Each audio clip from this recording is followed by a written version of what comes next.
Hello Raiders, this is Ezra and welcome to my Deliana account bastion. It has been a couple of weeks since I made a video on this. I apologize, it's just been super busy in real life. However, in terms of actual playtime, you will see that it's the 29th day, so it's only been 6 days of playtime since I made my last video. In that interval, I've made a small amount of account progress. I will say that I made my first 6-star with Kael at 13 or 14 days. So I would have, normally you would think then your second 6-star you'd have by now. I have been spreading out a bit wider than necessarily going deep again. My goal is to make War Maiden my next 6-star. I have one piece of 5-star food right now, 3 more 4 stars that I can rank up, and then a chicken to get her the rest of the way. So that's certainly my goal next. But what I've been doing that actually spent more energy and time than I expected in the meantime is I now have all the void rares. We have 1, 2, 3, and 4 of them for the Broadmaw fusion. So come Sunday when the Void Potion Keep opens up, I will have him next, and then I'll get High Katoon tomorrow. So then I'm planning on making my team going forward for most content is War Maiden for the Speed Aura and Turn Meter manipulation, then Broadmaw for the res and potentially buffs, then Kael and War Maiden and Deliana. And I think I can use that to push most of the rest of the way into Dragon and make a lot of headway in terms of getting progress and gear in that dungeon. A few of the other things to be aware of, Clan Boss I feel like I have made relatively good progress on, but there are no big version of decrease attack champions. So I've found a Fireblade in the Bazaar for one day, and I'm planning on using her A1 for my Clan Boss decrease attack. All I have to do is build her with enough crit rate and some accuracy, and that should always land. As well as I spent an obscene amount of energy in the campaign working on getting a Spirit Host just to have someone with a cleanse and a block buff, a block debuffs buff that should be super helpful in finishing a lot of other content. And then finally working on an Armiger for turn meter control, primarily around Spider, and putting him in that dungeon. Because I do think without having access to AoE HP burn or something similar to that, I'm going to have to go for the multiple turn meter reduction strategy, and then maybe use his max HP abilities to hit and clear the dungeon that way. That has been a bit of a difficulty for this account. Like if you look at my jewelry, for instance, on Kael, I don't have a Dark Elf banner of any kind for him. War Maiden's not ascended, so a banner's not a big deal there. But just all those slots are empty. If you look at my Diabolist, who I use in the arena, her jewelry isn't so good either. So that's been certainly a stumbling block with this account. I think that's common for many early game accounts as you try to figure out each dungeon and your strategy to conquer it. A few other I think interesting account updates. If you go and we look in the arena, I'm in Silver 4 and I get enough winnable fights that I think I should be able to get to Gold 1 relatively reasonably. Like here's another team I should be able to auto fight right now. My general strategy is Deliana's there for extra hit points, but Diabolist goes first for hit point manipulation, then War Maiden goes for defense down, and Kael nukes. Let's go see how it works right now. I'm expecting I'll be faster than them. Just, the question is, if they have weird shield sets or a lot of defense, it tends not to go so well for me just because the margins at this level of account are pretty small. So once this continues loading, we will see how the fight goes. Come on now.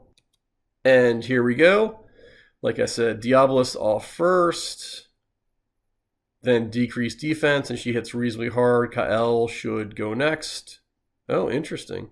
He did take down the 2 damage dealers, so I think at this point this is a slow but relatively straightforward win. So interesting, Deliana with what appears to be lifesteal gear for them.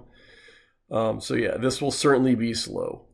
If I can get down, I think this is the login. Draco the Gaunt, if I remember correctly. No, he wasn't a login. He was a fusion or other champion you could get from events earlier. He's tough and he can put up some healing and unkillable, but I should be able to grind this team down relatively easily. There you go. You put up a shield, which doesn't really help. Come on now, let's go for a second round.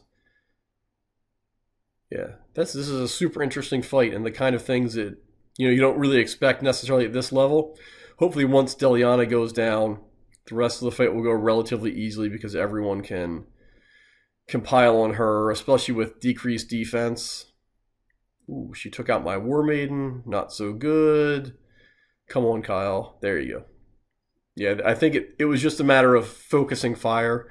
The AI isn't necessarily good on that. It takes affinity and a lot of other things into account. So, maybe I should have concentrated on her earlier, but we're going to win this, I think, very shortly. And at a minute and a half, not necessarily a fast fight, but this is the kind of thing I can do even through Silver 4 with this account, and I think I will get to Gold 1 shortly. The other thing I wanted to point out was how achievable and useful Tag Team Arena is. I think it's not really the community's favorite content, but it's relatively easy to rack up gold bars by just, bottom feeding and looking for opponents you can beat. And then you go into the Bazaar and you can see that there are a lot of things available. I already got the 2 champions for the Broadmaul fusion. And now fragments for Drexthar. It'll take me 100 days, probably closer to 120. I don't know that I necessarily make 360 gold bars a day. But, as far as, Drexthar is a quality legendary, and just spending a little bit of time in 3v3 arena, you can guarantee that you will get him, and I think that'll be a big help for everyone's account. Many people will want to probably get the shards, but because I'm only using guaranteed champions here, that's not a whole lot of help for this account. Chickens may happen later, especially if I ever get into Silver Arena for this account. Getting the bigger chickens just to make leveling easier is also, a big bonus of gold bar use. And the last thing I want to point out before I end the video is faction wars. Now, I think I underestimated how difficult it would be to do some of the faction wars. Like, there are essentially no helpful dwarfs or shadowkin that are also guaranteed. So if I'm gonna participate in that, it's gonna be using weird uncommons I can get from the Bazaar. But here's, I think, a good example of what I can do is it's relatively easy for me to get to stage 5 or 6 for people I get 5-star or 6-star champions at, but only having one of them or maybe 2 depending on the faction, it's difficult to get a lot of stars here. Once I get to the point of having a 6-star and maybe a 5-star, breaking through to stage 7 and getting into 8 or 9 should be possible. But I think it's really important to do faction wars every day, just for the forge materials and also the glyphs that you can get to improve your gear.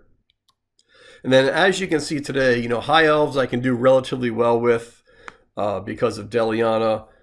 Like Lizardmen, Jizzo made a fair difference with. I can get to stage 3. I might try 4 before the before the day ends today. But a lot of the crypts I'm really struggling with from just not having champions. I can get from Knight's Revenant, I can get Executioner from the campaign. Skinwalkers, there's also some campaign people. I think it's Gnarlhorn to get. But Orcs and Ogrins are kind of difficult. Actually, Dark Elves are the easiest for me because of Ka'el and then Spirit Host. And then Sacred Order has Templar and a few other people who, I think will at least help me continue to farm materials every day. I'm not sure how much progress I'm going to make. I certainly don't think I'm going to make it past stage 14 or the level 14 crypt, just because that requires a full team of reasonably put together champions, and I'm not sure that this account will really generate them very, very easily. And then I think the last thing I want to point out before I end the video is Clan Boss. I joined a random newbie clan just because I wasn't sure how seriously I'd take this account or how much I'd be playing it. It's relatively easy for me to 2-key normal and get the Knight chest. I'm going to start working on hard.